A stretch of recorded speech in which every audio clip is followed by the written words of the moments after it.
The fire captain's voice sliced through the smoke-choked air. "Where's the tank?" Flames clawed at the tree just beyond the ridge, and I stood there, staring at the empty patch of earth behind my house where a 4,000-gallon water tank had sat 2 days earlier. "Gone," I said, jaw tight, sweat mixing with ash on my neck. His face went pale. "That was our backup line." "Who moved it?" My lips curled. "Marcia. The HOA towed it." The disbelief on his face melted into fury. And just like that, the wildfire wasn't the only emergency threatening this neighborhood. 2 days earlier, the skies were clear, and I was hauling in what I thought would be our salvation, a steel tank approved under the county's wildfire readiness program.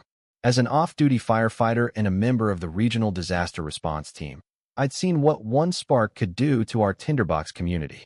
My neighbors trusted me, everyone except Marcia Green. She ran the HOA like a dictatorship wrapped in hydrangeas and bylaws. Her vendetta included garden gnomes, solar panels, and now, apparently, my fire tank. She came stomping across the yard the moment I backed in the trailer, wielding a clipboard like a weapon. "What is that monstrosity?" she shrieked. I explained, calmly, that it was pre-approved and critical to our area's safety. She waved away the paperwork like it was contaminated. "It violates Section 3, Paragraph 9.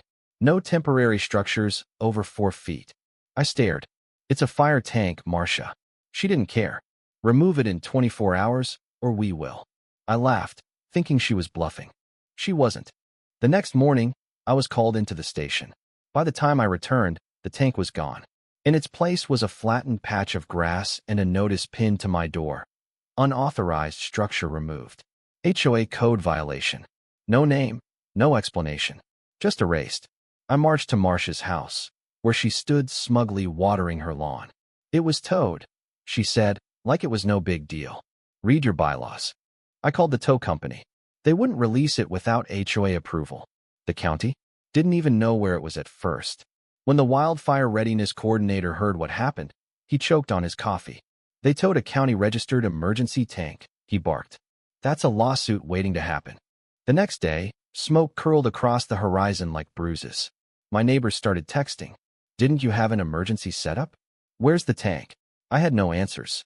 Just a growing pit in my stomach and a stream of security footage that confirmed what I suspected. Marcia had arranged it herself, in the dead of night, directing 2 workers in orange vests while posing for selfies like she'd caught a criminal.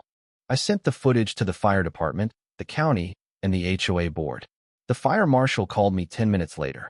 His voice was cold. "That tank was part of our suppression route.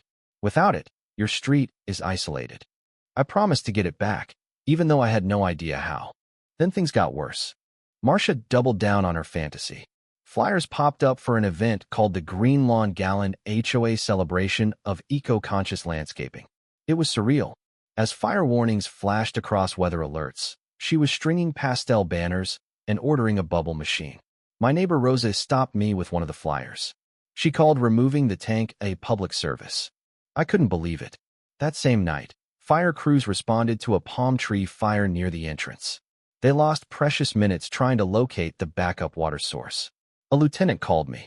"Didn't you have a tank?" I explained.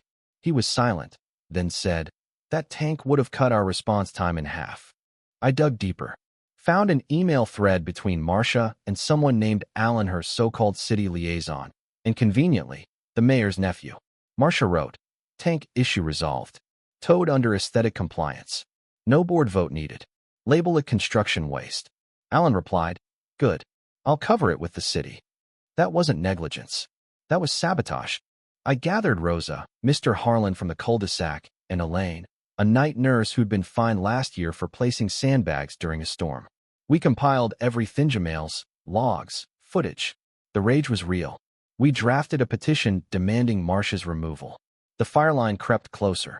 The neighborhood's risk level jumped to heightened concern, but Marcia was still partying with lavender cocktails and fairy lights. I'd had enough. I called Levi, my contact at County Emergency Services. He told me drone footage had flagged the missing tank. 3 departments want to know what happened. That's obstruction, Nate.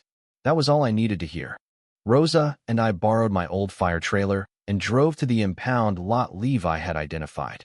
The gates were half open, the tank sitting under a filthy tarp. We loaded it fast, hooked up the hoses, and by 1 a.m., it was back in place behind my house. As we locked it down, Marcia's SUV pulled up, headlights blazing. She stormed out in silk pajamas, screaming, "This is theft. I'll have you arrested." I didn't even look at her. The county emergency truck arrived seconds later. Lieutenant Baker stepped out. "Is this the registered unit from the wildfire prep program?" I nodded. "Good," he said. "We just rerouted suppression lines through here." Marcia tried to interrupt, but he cut her off. "If you interfere again, I'll cite you for obstructing an emergency response." She backed off, furious and defeated. Then the fire hit. By dawn, flames were devouring the hills, the sky painted in violent orange. My phone buzzed. "It's happening," Levi wrote. "We need the tank now." Fire crews flooded the neighborhood. We connected lines, activated valves. Water sprayed over rooftops and brush, dampening the perimeter. "You saved us hours," the captain said. "This might turn the tide." The chaos was relentless, families evacuating, pets fleeing, hoses tangling, radios crackling. Rosa organized rides for seniors. Elaine turned her garage into a triage station. Everyone stepped up. Everyone except Marcia.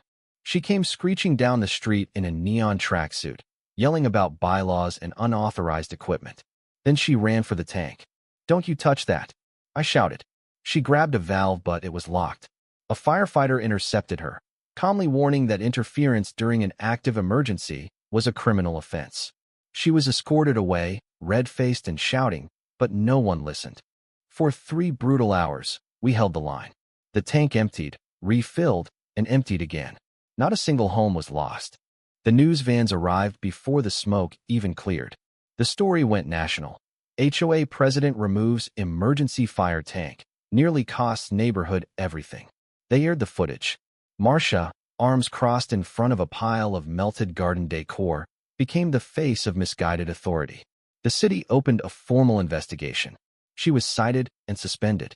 The neighborhood held a vote. It was unanimous. Marcia was removed from the HOA and barred from holding office for 5 years. No tears. No applause. Just quiet, tired relief. We kept the tank. Officially certified. The city even asked to use our setup as a model. Kids helped paint it. A phoenix rising from the flames. On the side, "This tank saves homes." Lucy, a clever 5th grader, carved a sign, "Try towing this now, Marcia." It stayed nailed to a fence for months. Marcia moved out. No one mentioned her name again. Not out of malice, just irrelevance. She had become a symbol of everything we refused to tolerate. And the tank? It remained. Anchored. Respected. Ready. Because now, when the sky turns orange, no one asks if it matches the hedges.